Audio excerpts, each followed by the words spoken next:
Јас не би излегол со таква теза, доколку видам, да речеме, дека Левица има свој кандидат во родниот град на претседателот на таа политичка партија, во Велес, да речеме.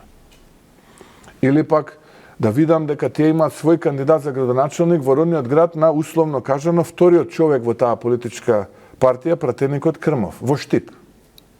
И тогаш ке речем во ред, еве, значи, оние имаат сериозен план да направат нешто за граѓаните. Тие гледаат простор дека ваму нема македонски кандидати и мислат дека македонците Не е ќе точно, гласаат за нив. има македонски кандидати. Не е точно. Во Тетово има и други македонски кандидати. Не е точно. Таа теза не е, тоа е лага.